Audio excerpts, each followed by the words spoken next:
Hello and good morning. This is Javier Gutierrez, and I will be presenting my ESP course I created throughout the semester. I decided to call my course Learning English Through Ecology, and I will be showing you the 10 assignments I created for the course, the syllabus, the resources, and at the end, I will state my conclusions. So let's get started. This is the home page of my course. As you can see, there is a folder called Introduction to Course, and in this folder I wrote the welcome letter for the students. If we scroll down a little bit, we can see we have the characteristics of the course, how to access it, the how to get started, contact information, and additional resources and links. So this folder is called Syllabus, Learning English to Ecology. And in this folder, it contains the document in which I state what is going to be taught. So let's open it.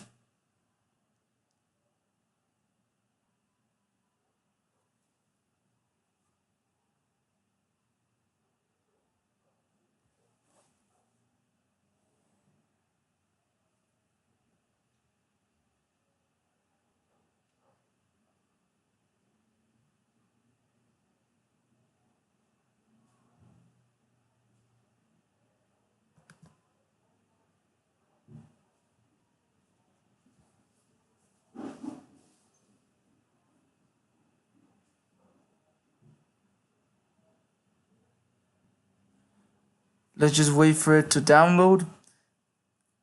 The internet is kind of going slow for the moment, so just be patient.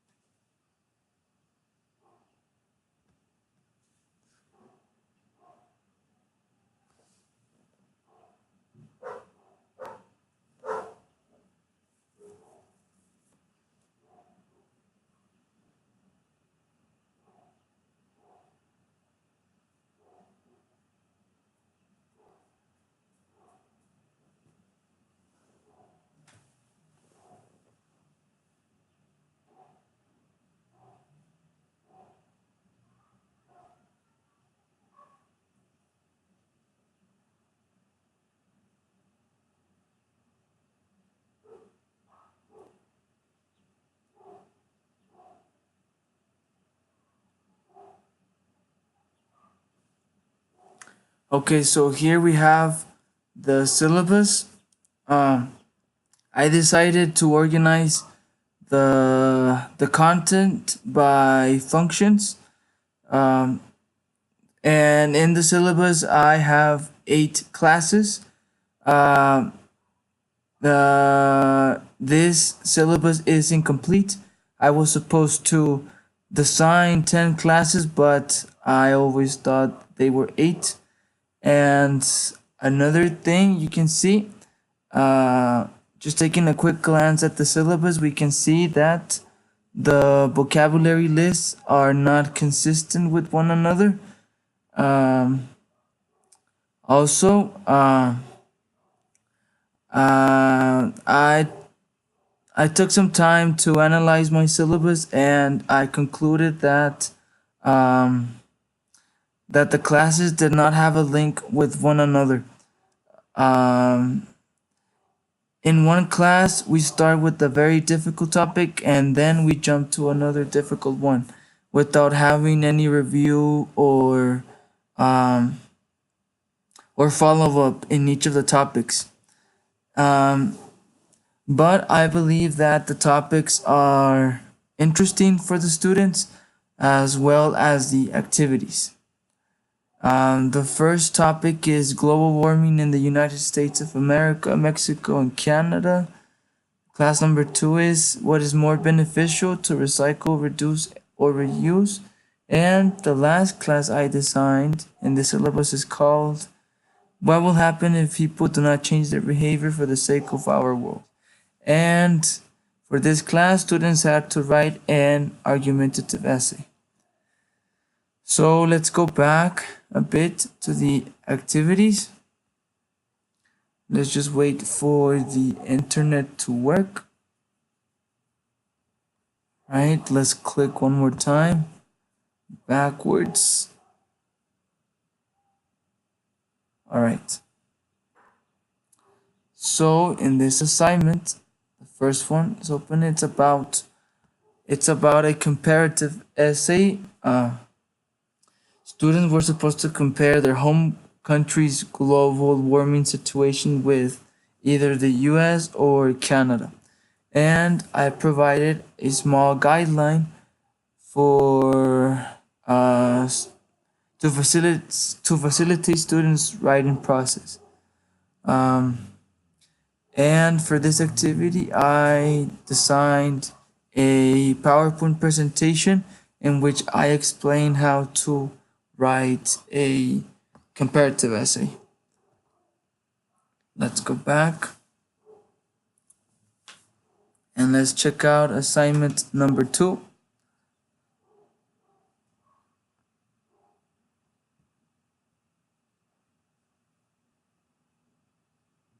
I'm just going to show you a few of my activities.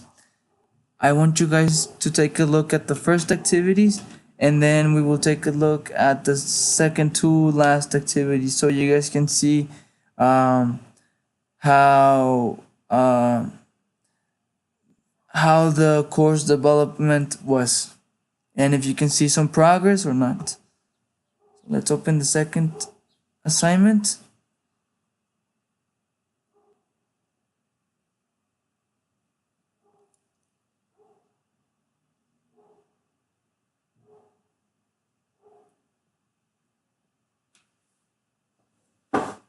Alright, as you can see, the instructions in this assignment are too brief.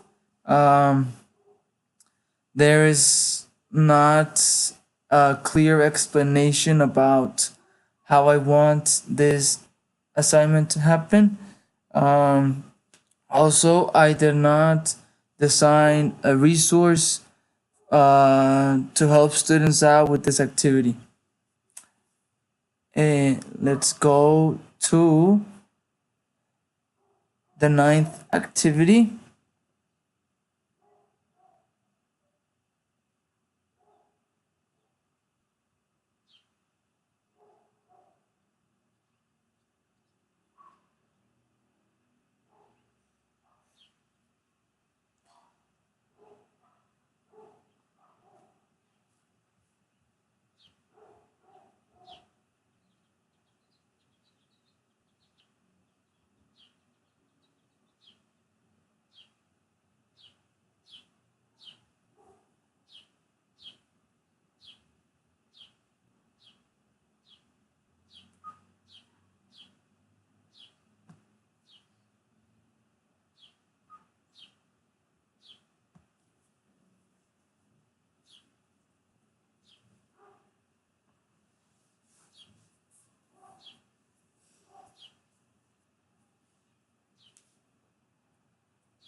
Okay, in this assignment, students were supposed to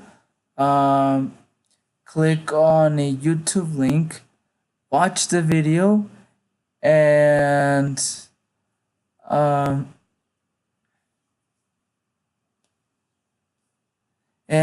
were supposed to describe what happened in this interview. And I wanted the students to reflect on their to describe the experience watching the interview, if it was difficult for them to understand, if they use subtitles, etc. And let's go to the 10th activity.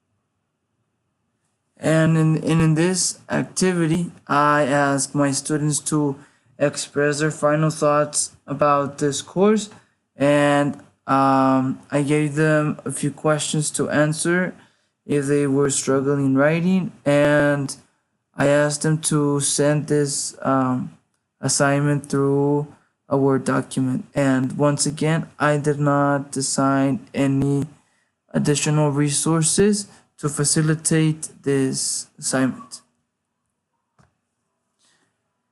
Now that we have looked at 4 of 10 assignments, I want you guys to take a look at the resources I designed.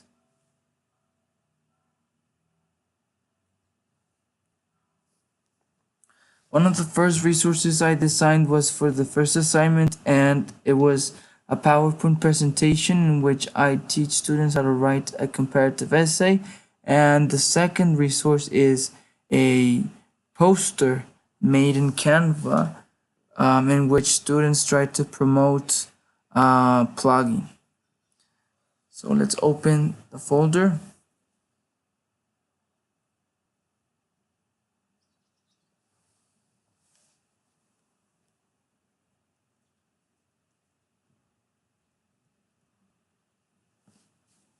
So there are the 2 resources I explained, and just one of my final comments about this process of creating a course online.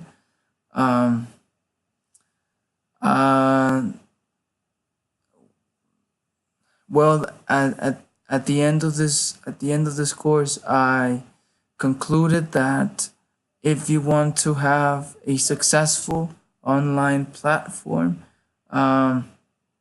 there must be a good interaction between the online practitioner and the students. You want to motivate them to create the assignments by having a good writing skill. Also, I also believe that in my course, it lacked resources. I only had 2, and well, just having 2 resources is not going to help my students succeed throughout the course. It is highly possible that students might have doubts on how to do the assignments, and to understand what my expectations are in this course. I also did not state what my objectives were in this course. Because I did not state the objectives, the students could get lost and feel unmotivated to participate in this course. So if I ever get to design a course again, I would start from this course, because now I have a small format which will help me create a better course. And thank you guys for listening to my presentation.